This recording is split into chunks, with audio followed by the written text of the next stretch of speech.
जिनके अधीनस्थ है, उन्हीं की कृपा से आपको जन्म है और मृत्यु है। जब आप उनको ही नकार दोगे तो आपको यहाँ पृथ्वी पे रहने का अधिकार नहीं है। मैदानों को पाताल लोक में जाकर रहो। मैं प्रभु से प्रार्थना करता है, प्रभु मुझसे सारी आसुरी वृत्ति हमेशा के लिए दूर हो जाए। आगे की कथा में जलंधर की कथा आती है।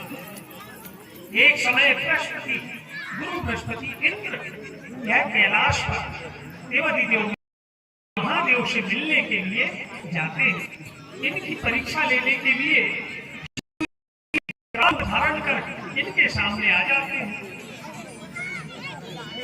गुरुदेव बृहस्पति प्रभु को पहचान लेते हैं, लेकिन इंद्रदेव भोलेनाथ के उस विकराल रूप से युद्ध करने लग जाते हैं। प्रभु के तीसरे नेत्र से एक अग्नि की ज्वाला जब इंद्र की ओर आती है और गुरुदेव बृहस्पति इंद्र को समझाते हैं कि यह प्रभु है, यह क्षमा मांगने लग जाते हैं। अब उस नेत्र की ज्वाला को, अग्नि की ज्वाला को क्या किया जाए, तो समुद्र में फेंक दिया जाता है। जैसे ही वह अग्नि ज्वाला समुद्र में जाकर गिरती है, एक बालक का रूप लेकर रुदन करने लग जाता है। एक बालक बन जाता है, जोर जोर से रोने लग जाता है। उसके रोने से तीनों लोग कंपायन हो जाता है। समुद्र सब प्रभुदेव से प्रार्थना करते हैं, ऐसी रचना है, आप इस सृष्टि के रचनाकार हो। अब उस दौरान जैसे ब्रह्मदेव आते हैं, वह बालक उनकी दाढ़ी पकड़ लेता है, उनके गले को पकड़ लेता है। अब ब्रह्मदेव के जब गले को वह बालक पकड़ लेता है, तो उसकी दर्द की पीड़ा से ब्रह्मदेव के नेत्रों से जब जल निकल पड़ता है, उस बालक उस जल का पान कर देता है। ब्रह्मदेव उससे अपना गला छुड़ाते हैं और उसने ब्रह्मदेव के जल को, ब्रह्मदेव के नेत्रों के जल को ग्रहण किया। इसके कारण उसका नाम जलंधर रखा गया।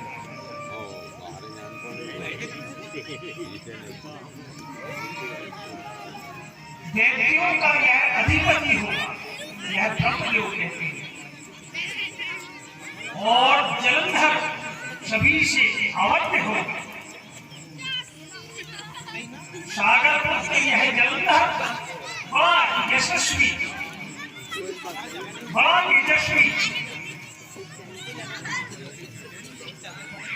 सागर के अनुरोध पर कालनेमी की पुत्री वृंदा के साथ इसका विवाह हुआ।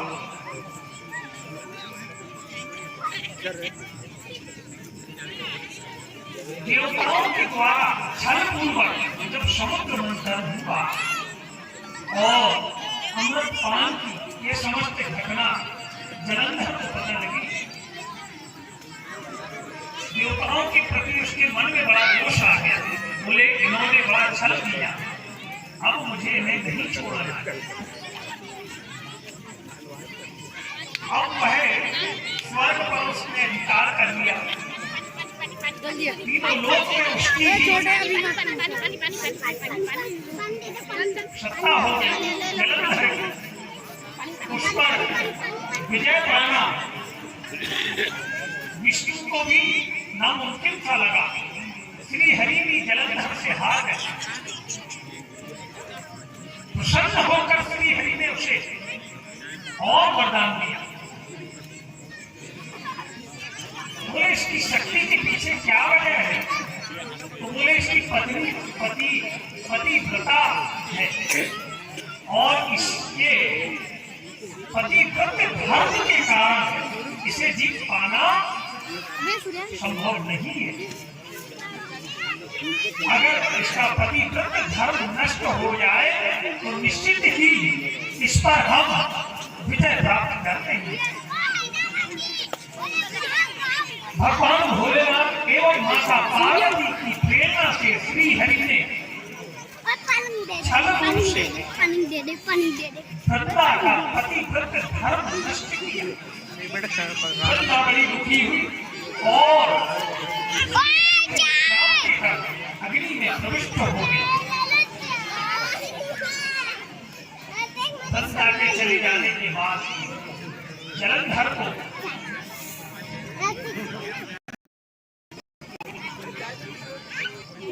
जलंधर के पास नारद जी गए और कहने लगे तुम्हारी स्त्री नहीं है, बिना स्त्री के तुम्हारा जीवन अधूरा है, तुम्हारे योग अगर कोई स्त्री है तो वह कैलाश पर है, उसे तुम अपनी पत्नी बना लो। जलंधर को माता पार्वती के सौंदर्य रूप का इतना नारद ने वर्णन कर दिया कि वह माता पार्वती को पाने के लिए शिव जी से युद्ध कर बैठा और उस युद्ध का परिणाम यह निकला कि वह मृत्यु को जला गया। हर हर महादेव।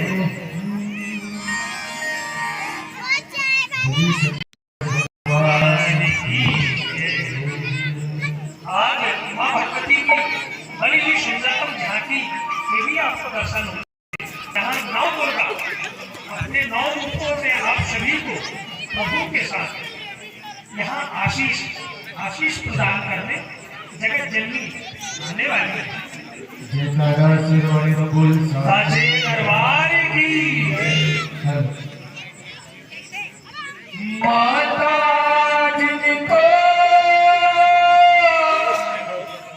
याद करे वो लोग निराले होते हैं। माता जिनका नाम पुकारे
है, वो चलो बुलावा आया है, माता ने बुलाया है, वो चलो बुलावा आया है, माता ने बुलाया है।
सारे लोग बोलिए जय माता दी, जय माता दी।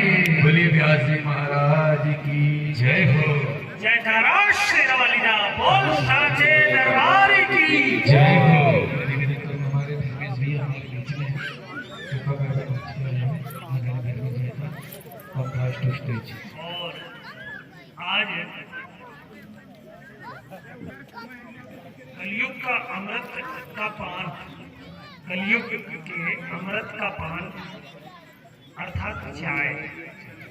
ये कलयुग में पहले किसी के यहाँ जाओ और चाय ना पिलाए ना तो अरे बोले तो अच्छे लोग लेंगे, चाय नहीं पिलाए। रूप रंग में गोरी हो या काली, चाय की बात करता है। हाँ? चाय अदरक वाली हो, इलायची वाली हो। तो हनुमान मंदिर, हमारे हनुमान मंदिर की जो सेवा समिति के समस्त सदस्यगण है, उनकी ओर से आज यहाँ चाय का वितरण किया जा रहा है। भैया सबको बांटो, लेकिन गुरु जी का भी ध्यान रख लेना। हम पीएंगे व्यासपीठ के बाद, नहीं तो सबका पेट दुखेगा। अपनी नजर बड़ी खतरनाक है, कभी किसी की तरफ हम टेढ़ी नजर से देखते ही नहीं, हल्का फुल्का देखते नहीं, देखते तो बहुत ही गंभीर तक देखते। तो चाय के लिए कोटिशा धन्यवाद हनुमान मंदिर सेवा समिति के समस्त भक्तगणों को, और चारगांव समिति से हमारे जो बल्लेव भैया, बलदेव जी पटेल, शांताराम जी कराड़े जी, इंदू जी भैया एवं समस्त हमारी समिति के जो दुर्गा उत्सव समिति के सदस्यगण, उनकी ओर से मिष्ठान की प्रसादी, उन्हें भी कोटिशा भोलेनाथ की कृपा उन पर सदैव बनी रहे। और श्री शक्ति सेवा समिति की ओर से फलों का प्रसाद का वितरण आज है। श्री शक्ति समिति के समस्त सदस्यगण, हमारे भैया राजेश जी तरमले जी। आगे की कथा में चलने के पूर्व में अब हनुमान जी का जहाँ बात आ गई, तो हनुमान जी की कथा भी एक हमारे मन में बड़ी अच्छी आई थी, वो भी हम आपको सुनाई दे रहे हैं। फिर आगे जो कथा में चले तो बिना रुके आगे चले। एक पति पत्नी का जोड़ा, अर्थात एक ही पति था और एक ही पत्नी थी, उसको जोड़ा बोला जाता है। यह मेला घूमने गए, वैष्णो देवी कह लो, यह कुंभ का मेला घूमते घूमते दोनों, मेला दोनों जब पति पत्नी घूम रहे थे, तो महिलाओं की खरीदारी ज्यादा होती है पुरुषों की अपेक्षा। हम लोग तो एक ही बार में देखे, हाँ ठीक है ये दे दे। अब महिलाओं के साथ में होता है क्या, पहला दूसरा तीसरा बहुत सारा देख लेंगे, फिर लेंगे वही जो सबसे शुरू में देखे थे।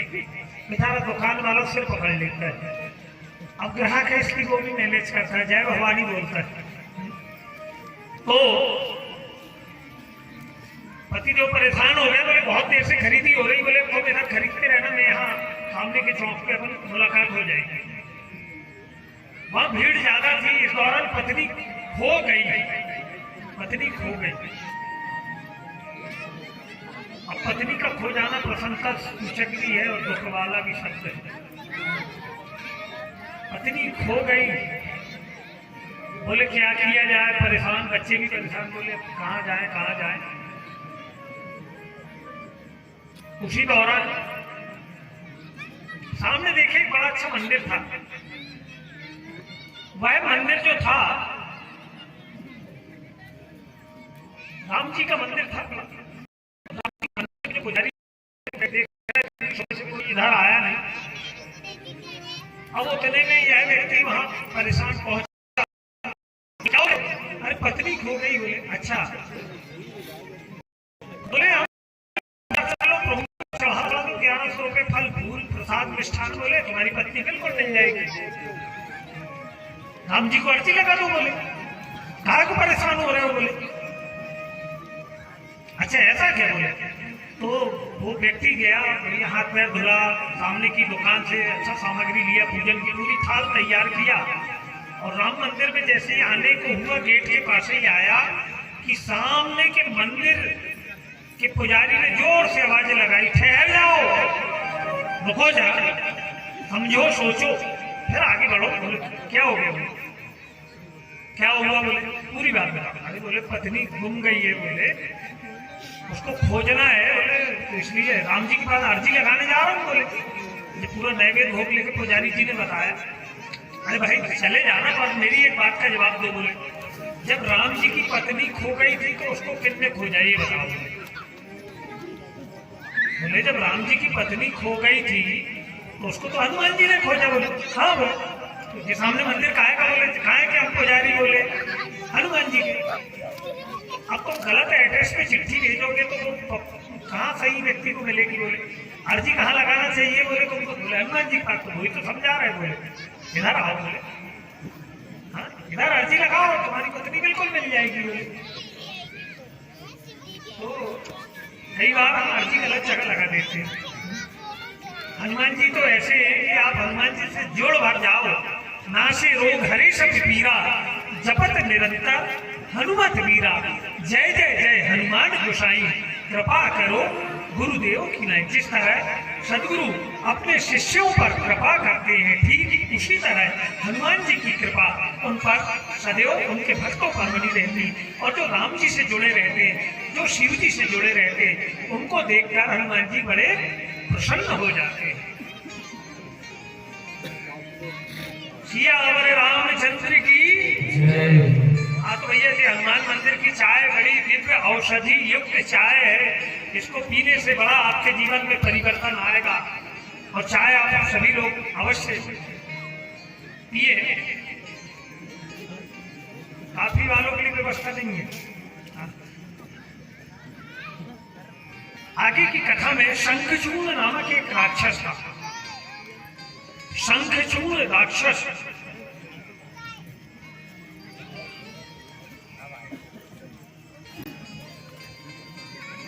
ब्रह्म जी ब्रह्मदेव ने उसे अजय होने का आशीर्वाद दिया और शंखचूर्ण राक्षस को कृष्ण कवच भी ब्रह्मदेव ने दिया। और ब्रह्मदेव ने उसे आज्ञा दी कि तुम बद्री बन जाओ, वहां धर्मध्वज की कन्या तुलसी, आपके आंगन में जो तुलसी है ना, ये वही कथा है, जरा गंभीरता से सुनिएगा तो आप समझ पाओगे किन किन के आंगन में तुलसी है। कुछ लोगों के यहाँ नहीं है, हाँ जिनके यहाँ नहीं है जरूर आप लगाएं। तुलसी का आंगन में होना बहुत अनिवार्य है। वह घर वृंदावन के समतुल्य होता है। आपके जीवन में आने वाली परेशानी को वह तुलसी माता अपने ऊपर ले लेती है और वह सूख जाती है। जब भी तुलसी सूख जाए तो समझ लो कि आपके जीवन की कोई परेशानी थी। और जब तुलसी में मंजरी आ जाए तो ज्यादा समय तक मंजरी ना रहने दें। मंजरी अगर ज्यादा दिनों तक तुलसी में रहती है तो उन्हें बड़ी तकलीफ होती है।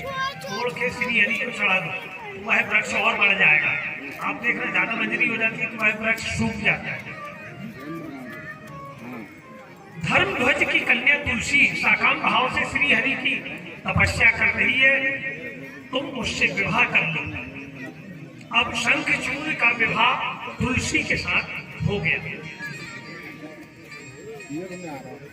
इधर शुक्राचार्य जी के द्वारा शंखचूर्ण का राज्याभिषेक हुआ। संपूर्ण लोकों को जीतकर शंखचूर्ण राक्षस अजय था, क्योंकि उसके पास कृष्ण कवच था।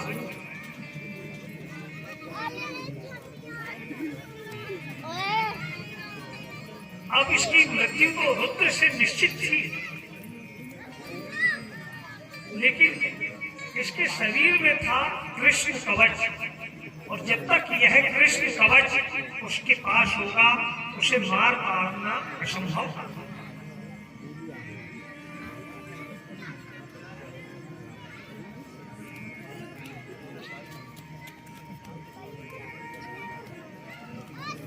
अब देवगण बड़े दुखी देवादी देव महादेव से बड़ी प्रार्थना करी कि प्रभु कोई तो आप ऐसा उपाय बताएं जिससे हमारा यह संकट हमसे दूर हो। हमने इसके पहले की कथा में भी आपसे कहा कि जब देवताओं पे भी जब संकट आया हुआ है सभी देवादी देव महादेव के शरण में गए, तो आपके भी जीवन में जब दुख आए तकलीफ आए ना, किसी से भले ही मत कहो पर भोलेनाथ के पास जाकर उनसे कह दो, मन ही मन कह दो। मंदिर में अगर ज्यादा भीड़ हो तो मन ही मन प्रभु से कह दो, वह तीन लोक के स्वामी अंतर्यामी आपके मन की बात जान लेंगे और निश्चित ही आपकी वह परेशानी आपके जीवन से दूर हो जाएगी। पुष्पदंत को दूत बनाकर जब शंखचूड़ राक्षस के पास भोलेनाथ ने भेजा तो वह प्रभु की बात को नहीं माना। क्यों? क्योंकि उसे अहंकार था, अभिमान था, और विनाश के पीछे अहंकार और अभिमान यह ज्यादा रहता है। देवादिदेव महादेव के साथ में जब शंखचूड़ राक्षस का युद्ध आरंभ हुआ उसमें उसने अपनी पत्नी तुलसी से कहा हम युद्ध को जा रहे हैं। वह युद्ध को निकला। युद्ध के आरंभ में ही आकाशवाणी होती है कि जब तक इस राक्षस के गले में कृष्ण कवच है इसका युद्ध में इसको जीत पाना असंभव है। तब श्री हरि एक ब्राह्मण का भिक्षुक का रूप धारण कर गए और उस शंखचूड़ राक्षस से कृष्ण कवच मांगा, उसने दान कर दिया। लेकिन फिर भी जय पाना असंभव था। क्यों? क्योंकि उसकी पत्नी तुलसी जो थी वह पतिव्रता थी। पतिव्रता नारी के सम्मुख बड़ी बड़ी शक्तियां अपना प्रभाव खो देती। तब श्री हरि ने छल करके तुलसी के पतिव्रत धर्म को नष्ट किया।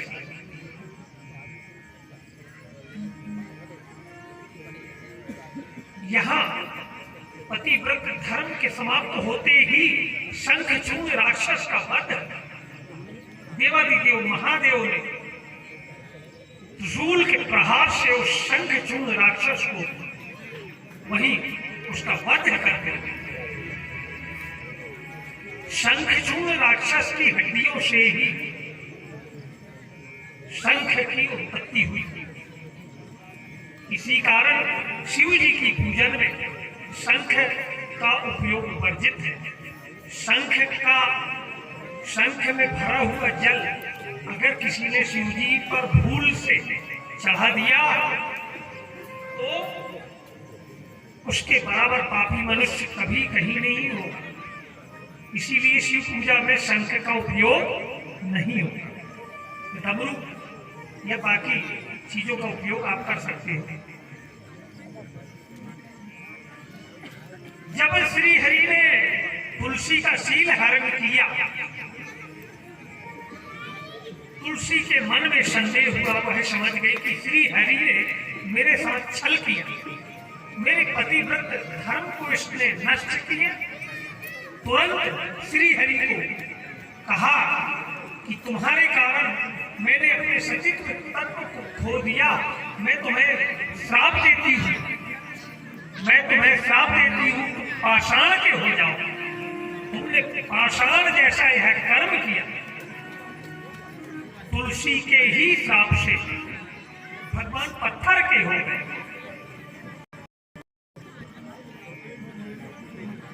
और ऐसा श्री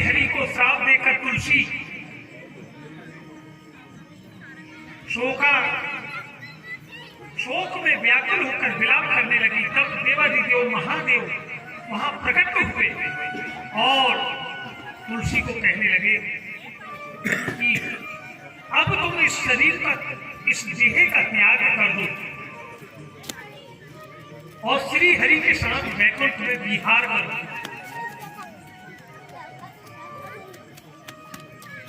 यह जो शरीर है तुम्हारा नदी के रूप में परिवर्तित हो जाएगा और देवा श्री हरि को जो तुमने श्राप दिया है ना, वह भी शालिग्राम शिला के रूप में, और तुम भी गंडकी नाम की नदी के रूप से विख्यात होगी। जो तुम्हारा पूजन और शालिग्राम शिला का पूजन तुलसी वृक्ष के पास करेगा। आपके यहाँ का शालिग्राम की मूर्ति जो है उसे केवल तुलसी जी के ही पास रखने का विधान है। तुलसी कोट में अंदर पूजा स्थान में रखने का विधान नहीं है।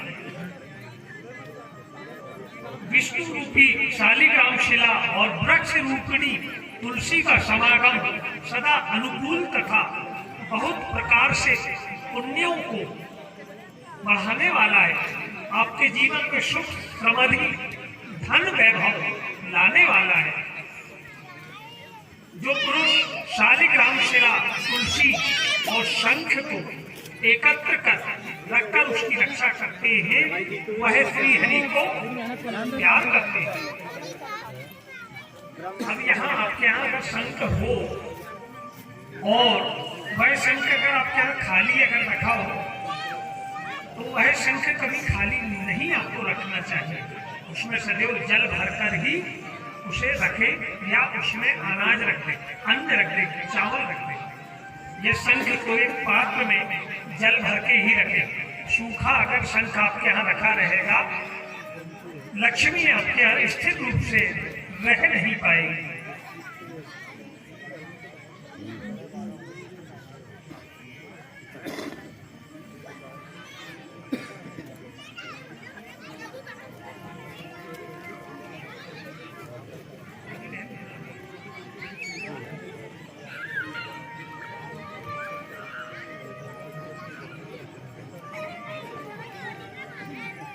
सत्यरुद्र संहिता के अंतर्गत आगे की कथा में भगवान देवादिदेव महादेव का अर्धनारीश्वर शिव स्वरूप की सुंदरतम झांकी का आपने यहाँ दिव्य दर्शन किया।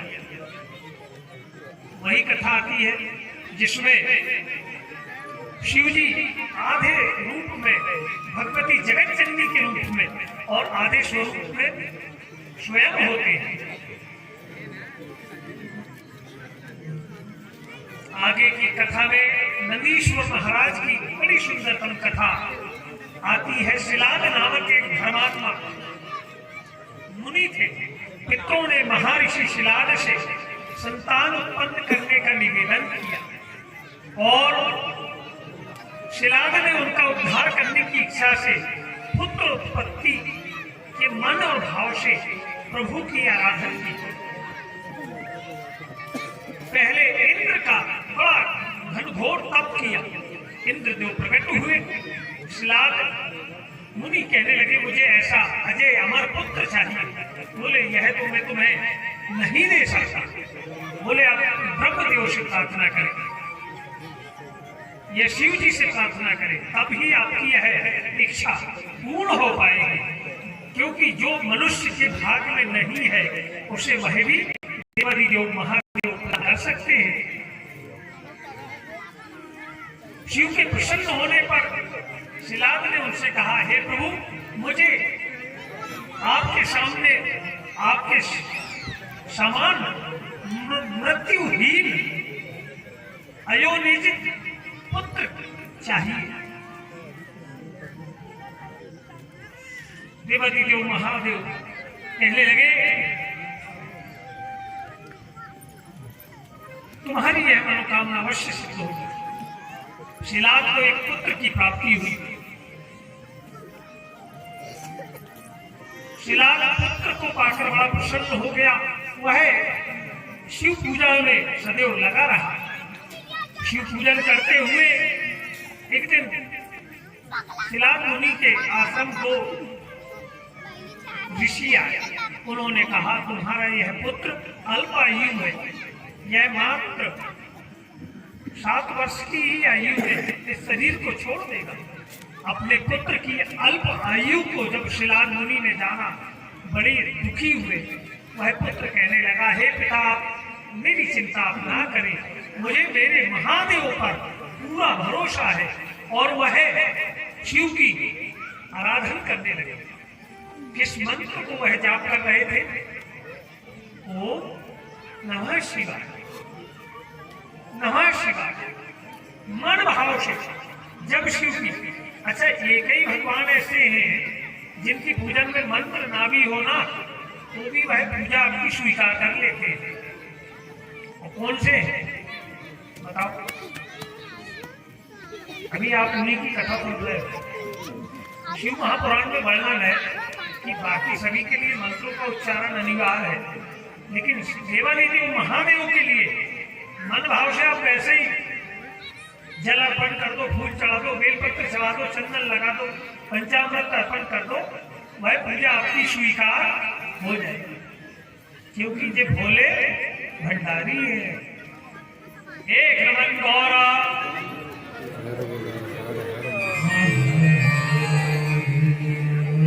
चाय पीने के बाद आवाज ज्यादा आती है, एलर्जी है। कल दोपहर में देखो लस्सी की व्यवस्था करवाते। कल विठल हरि नाम कीर्तन रहेगा यहाँ। विठल लोकमानी कान्हा जी को दूध दही से बड़ा प्रेम है। और खैरवाड़ा यदुवंशी चंद्रवंशियों का गांव है। जय हनुमान जी महाराज है।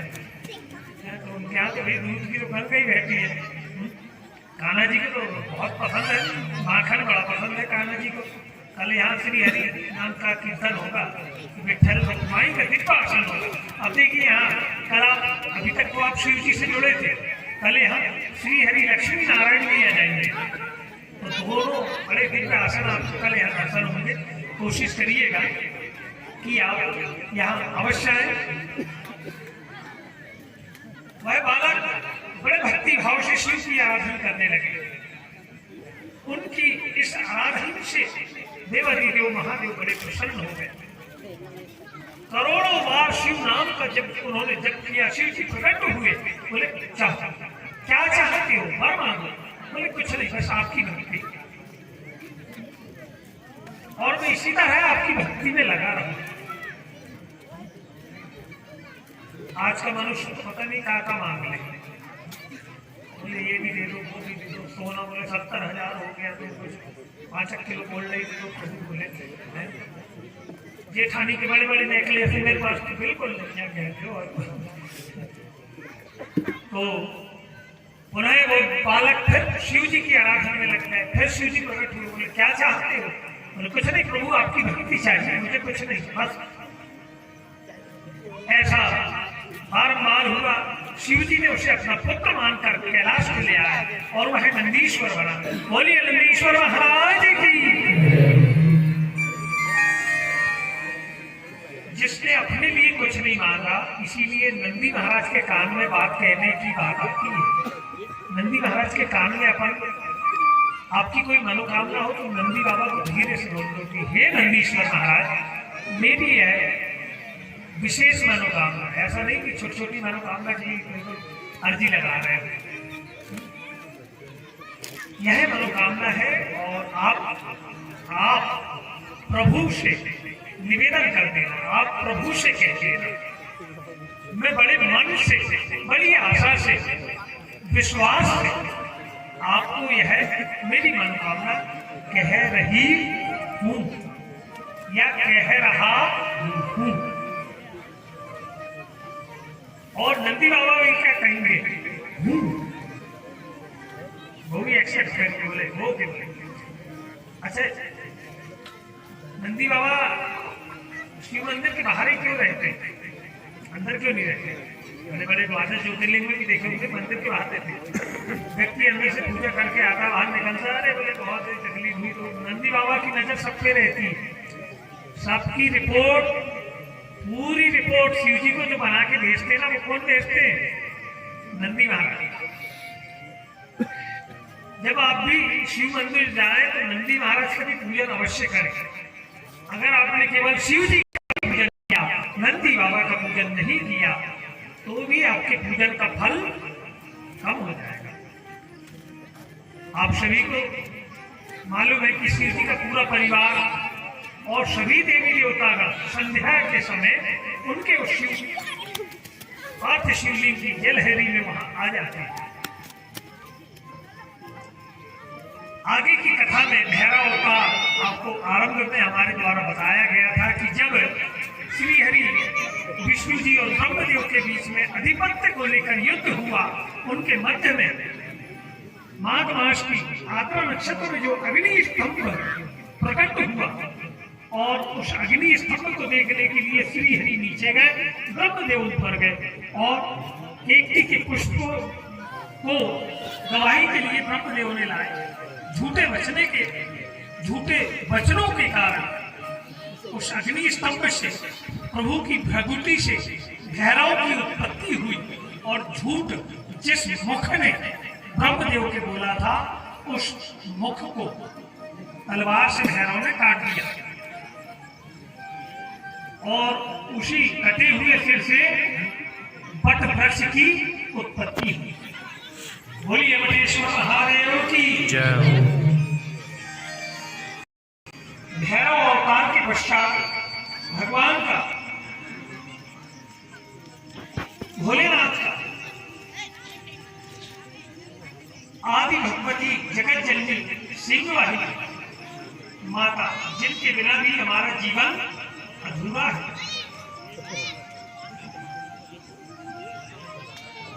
प्रथम महाकाल रूप में अवतार हुआ प्रभु का, जो सज्जनों को भोग एवं मोक्ष को प्रदान करने वाला है।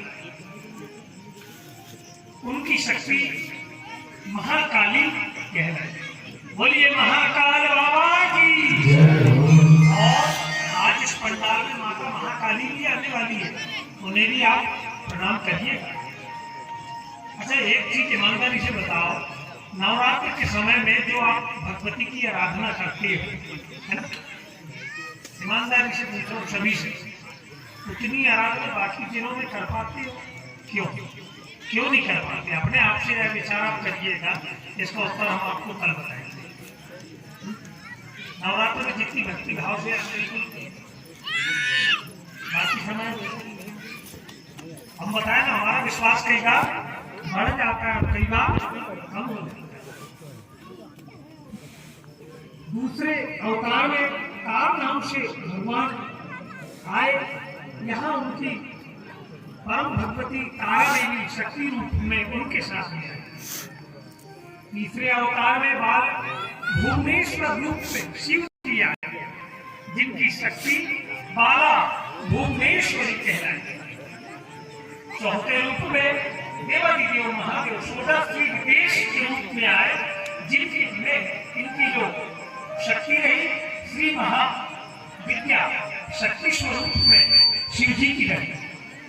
पांचवें अवतार में भैरव के नाम से मेरे प्रभु प्रसिद्ध हुए, यहाँ इनकी शक्ति भैरवी रही, गिरजा भैरवी रही। छठे अवतार में छिन्नमस्तक, यहाँ महाशक्ति छिन्नमस्तक गिरजा देवी रही। सातवें अवतार में धूम वन रूप में शिव जी का आगमन कहा, इसमें इनकी शक्ति धूमावती देवी रही। आठवें अवतार में बगलामुख रूप में शिव जी रहे, इनकी शक्ति बगलामुखी रही। नवें अवतार में मातंग नाम से विख्यात हुए, जिनकी शक्ति मातंगी देवी रही। दसवें अवतार में कमल नामक शंभु है, इनकी शक्ति कमला, इनकी शक्ति जो पार्वती थी कमला देवी के नाम से। शिव जी के यह 10 अवतार सज्जनों को, भक्तों को मोक्ष को प्रदान करने वाले हैं। इसके आगे में शिव जी का बड़ा दिव्य रूप आता है, जिनसे आप सभी जुड़े हैं। मैं बताया था कि 2 सेवा कर सकते। एक तो भोलेनाथ हो गए और दूसरे कौन थे? हाँ जी, दूसरे कौन है जिनकी आप हाथों सेवा कर सकते हैं? हमारे हनुमान मंदिर के बैठे भैया, गुरु भैया, वो बता देंगे क्या वो है? हनुमान जी महाराज। हनुमान जी की जब आप चोला चढ़ाते हो, सिंदूर, आपके जीवन में भी कुछ अमंगल है। अब हनुमान जी की सेवा महिलाएं नहीं कर सकती, दूर से प्रणाम कर सकते। इसीलिए है इनके लिए शिव जी, आपको शिव जी भी प्राप्त है और हनुमान जी। अब जीवन में जिन जिन लोगों ने पुरुष वर्ग में हनुमान जी को चोला चढ़ाया है, हनुमान जी को सिंदूर का लेपन किया है, एक साथ हो गए, दो हो गए, अरे वाह, चलो चलो, लेकिन बहुत से यहाँ कभी भी नहीं उठे। राजा कहाँ? हाँ, ये शनिवार को हनुमान मंदिर आ जाओ। हनुमान जी को सिंदूर चढ़ाने से भी आपके जीवन के समस्त संकटों का दूर हो जाते हैं आपके जीवन से। शनिवार मंगलवार के दिन हनुमान जी को चूल्हा चढ़ाने का नियम, सर्वप्रथम सिंदूर को धोले, मन भाव से श्री राम नाम का कीर्तन करते हुए सर्वप्रथम सिंदूर को हृदय में लगाए। हृदय में क्यों लगाए? वहां राम जी निवास करते हैं। पहले राम जी को लगाओ, मस्तिष्क माथे पर लगाओ और फिर मस्तिष्क से सिंदूर लेपन करते हुए नीचे की ओर लाए, और नीचे से सिंदूर कभी ऊपर ना ले जाए। अब जिन्हें नहीं मालूम वो पहले पैरों को लगा दीजिए और फिर ला रहा है, वही सिर पे ला रहा है। तो ये जितना आप करोगे नहीं उससे ज्यादा आपको नुकसान हो जाएगा। और राम नाम का एकाग्र चित्त होगा। अच्छा, बहुत से पुरुष पर हनुमान जी के पास का सिंदूर पोंछ के अपने माथे पे लगाते हैं, जबकि वह उसके अधिकारी नहीं है। क्यों? हनुमान जी बाल ब्रह्मचारी है, उनके सिंदूर को आप लगाओगे आपको क्रोध आएगा। हाँ, विभूति लगा, उनके सिंदूर को लगाने के अधिकारी सन्यासी है, ब्रह्मचारी है, जो निरंतर उनकी सेवा में है, जो महिलाओं के स्पर्श में नहीं है। अष्टगंध लगा ले, चंदन लगा ले, विभूति लगा ले। हाँ, छोटे बच्चे लगा सकते हैं।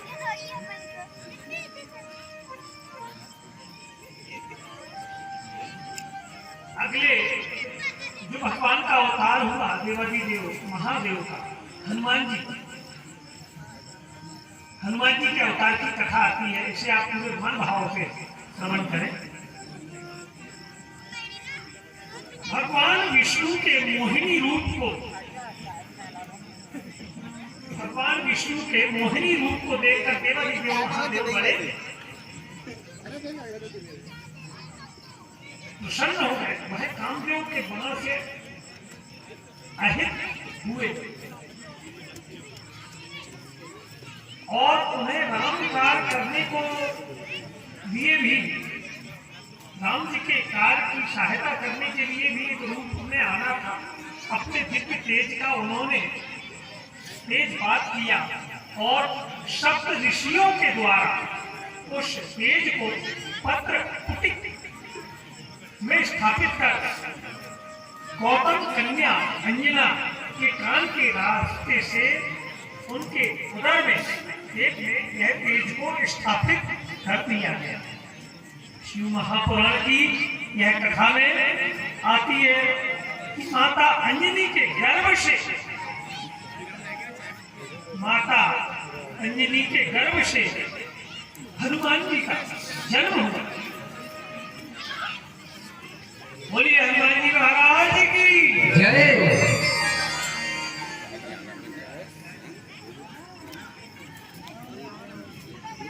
हनुमान जी इतने तेजस्वी थे, इतने बलशाली थे कि बचपन में उगते हुए सूर्य को फल समझकर एक ही छलांग में सूर्य को जाकर उन्होंने निकल दिया।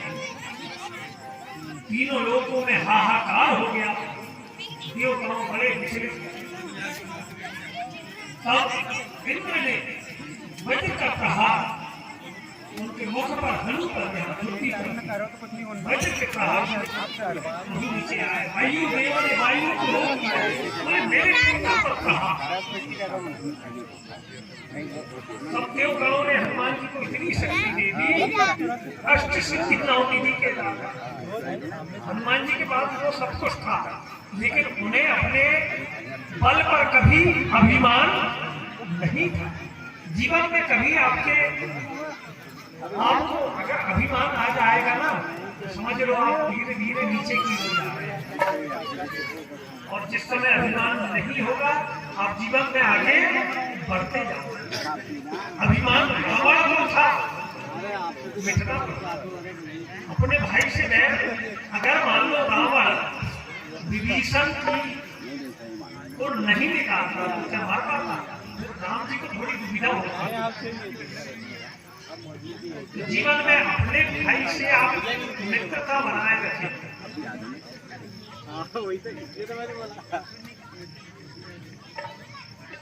हनुमान जी के इस अवतार की कथा से आगे में पिपलाद अवतार भी प्रभु का आता है। दत्तासुर राक्षस ने तीनों लोक में विजय पा लिया। हम पहले लगेंगे। उसके वध के लिए शिव भक्त दधीचि, अब देखिएगा यहाँ दान की महिमा। हम रुपये पैसा दे देना वजन बढ़ जाता है। दधीचि ऋषि ने अपनी हड्डियों को दे दिया था उस दत्तासुर राक्षस की वध के लिए। है कोई आपको भी बोली कि एक साथ काट करके दे दो तो कोई नहीं, उंगली भी देगा, नाखून भी देगा। और दधीचि ऋषि एक सेठ जी को सेठानी बोली कि आपको दान नहीं करते, बोले जाओ आप दान करो। गांव में इतनी बड़ी भागवत हो रही, दान करो। बोले सेठ जी भागवत में आ गए, सब लोग दान कर रहे हैं वहां पर। वो सेठ जी हाथ में सिक्का रख लिए, चांदी का सिक्का था।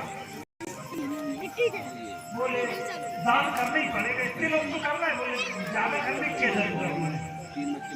और सेठानी ने बोली है, बोले करना पड़ेगा दान। बोले घर जाऊंगा एक तो चिल्लाएगी। ऐसा वो सोचते जाए, मुट्ठी को टाइट करते जाए। बिल्कुल कुछ लोगों का होता है ना, देर और दिन के फर्क पड़ता। आप जैसे हमारे लोग हनुमान मंदिर वाले वसूली अभियान में निकल जाते हैं तो लोगों के मन में विचार हो जाता है कि फिर आ गए। तो अब वो दान करना है, कैसे करूँ, बड़े मन के भाव, बड़ी कष्मा कर।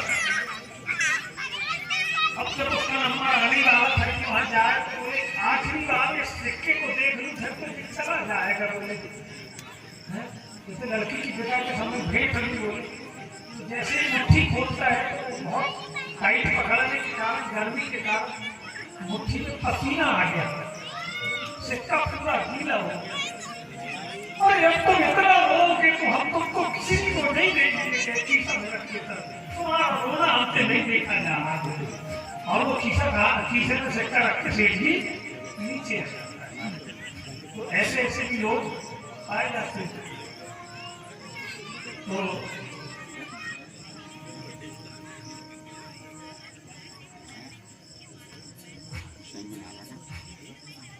देवताओं ने जब दधीचि ऋषि से हड्डी मांगी तो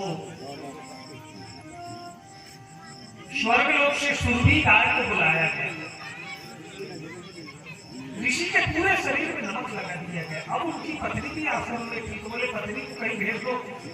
उसके सामने उसके पति के शरीर के प्राण निकलने वाले हैं। देखिएगा, आप कल्पना करके सोचो कि हमारे यहाँ, हमारे भारतवर्ष में कैसे कैसे ऋषि मुनि थे, जो जिन्होंने पार्क के लिए अपना सब कुछ सर्वस्व दान कर दिया।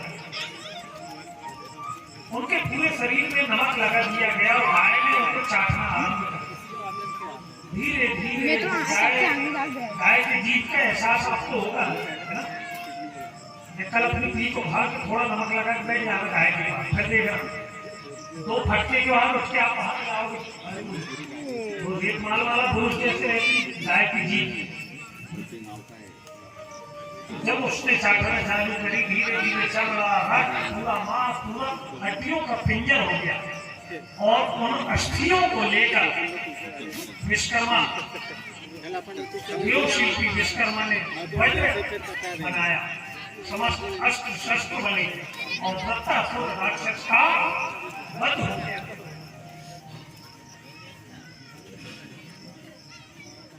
जब दधीचि ऋषि की पत्नी आई, अपने पति को आश्रम में नहीं देखा, इधर उधर खोज करती हो, अभी तो यही थे, देवतागण भी थे, अचानक सब लोग कहाँ चले गए।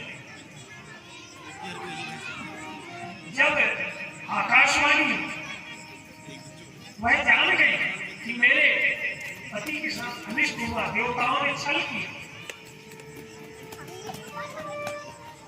अशोभनीय कार्य देवताओं ने किया, मैं इन्हें श्राप देती हूं, सारे देवता का पशु हो जाए। और दधीचि ऋषि की पत्नी के श्राप से समस्त देवगण पशु हो गए। अब जब पति नहीं रहे तो वह भी अग्नि में कूदने लगे, बोले मैं भी अपने शरीर को समाप्त कर लेती हूँ। तब आकाशवाणी होती है, हे ऋषि पत्नी, तुम्हारे गर्भ में ऋषि की संतान है, तुम अपने शरीर को समाप्त तो कर सकती हो, लेकिन उस जीव आत्मा को जो तुम्हारे उदर में है उसे कैसे, अभी तुम्हें उसका जन्म देना है। उसके जन्म तक ऋषि पत्नी धरा पर रही। उसके जन्म होते ही वहीं पीपल वृक्ष के पास, पीपल की कोहों में वो रहती थी, एक पीपल वृक्ष में, उसमें उस बालक को छोड़कर जन्म देते ही वह अपने पति के पास दिव्य धाम वह ऋषि पत्नी दधीचि की चली और पीपल वृक्ष के पास उस छोटे से नन्हे से बालक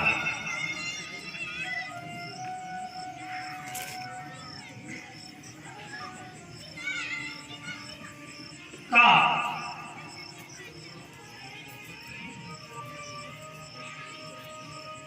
लालन पालन देवताओं के द्वारा वहां आ गए, सभी देवगण आ गए और पीपल वृक्ष के पास होने के कारण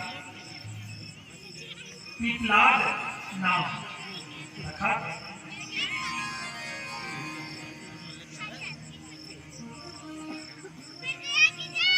यह शिव जी के दिव्य रूप में पीपलाद शिव महापुराण के अंतर्गत यह कथा आती है। आगे की कथा में श्री हरि लक्ष्मी नारायण विष्णु जी ने भगवान विष्णु जी के द्वारा सहस्त्र नाम का जप किया गया और कैलाश पर्वत पर हरीश्वर शिवलिंग का पूजन कर 1000 कमल के पुष्प लेकर जब श्री हरि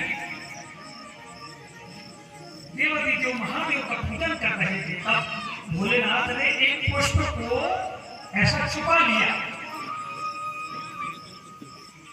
अब एक पुष्प अंतिम का कम हो गया। अब बोले अब इसके बिना पूजन अधूरी रहेगी, तो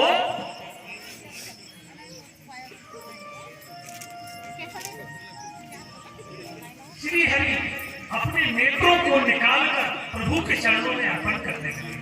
उसी समय प्रभु प्रकट हो गए और भोलेनाथ ने सुदर्शन चक्र विष्णु जी को दिया। बोले वृंदावन में हरि लाल की। उमा संहिता के अंतर्गत कृष्ण भगवान ने भी संतान प्राप्ति के लिए बड़े भक्ति भाव से कृष्ण भगवान ने भी भोलेनाथ की तपस्या की और इसी तपस्या के प्रभाव से कृष्ण भगवान को संतान की प्राप्ति हुई। इसीलिए देवादिदेव महादेव की पूजा बड़ी फलदायी है। आगे की कथा में नरक का वर्णन आता है। अब सबसे पहली बात आप सब लोग बताओ कि नरक जाना है कि स्वर्ग जाना है? कहाँ जाना है?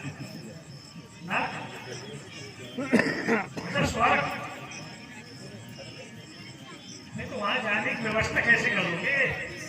कहीं जाने का रिजर्वेशन होता है, दिल्ली जाने का है तो करवा लेते हो, भोपाल का है तो करवा लेते हो, वहां का भी रिजर्वेशन करवा के रखो। बोले 4 दिन तो कथा सुन लिए, 4 दिन में तो 5 दिन में करे कि नहीं करे, माइनस भी होगा, माइनस मार्किंग भी चलता है भाई। पुण्य करना अच्छी बात है, प्रतिदिन मंदिर क्यों जाए, बात वही है, पाप भी हो जाता है। मनसा वचना कर्मा 3 तरह के पाप होते, मन से हो जाते हैं, वचन से किसी को कोई बुरा बोल दिया, उठाए डंडा किसी 2 हाथ मार दिया, पाप हो गया। पुण्य करने में बड़ी मेहनत लगती है। जीवन में आप सभी से आग्रह है, पुण्य करते जाए, हरि नाम कीर्तन करते जाए। आगे की थोड़ी सी कथा और है तो बहुत। प्रातःकालीन ब्रह्म मुहूर्त में जब भावर का समय होता है, उस समय प्रसाद बांटा जाएगा। ऐसा मैं बिल्कुल नहीं बोलूंगा, सही समय पे कथा होगी, क्योंकि प्रातःकालीन यहाँ हरि नाम कीर्तन भी होगा।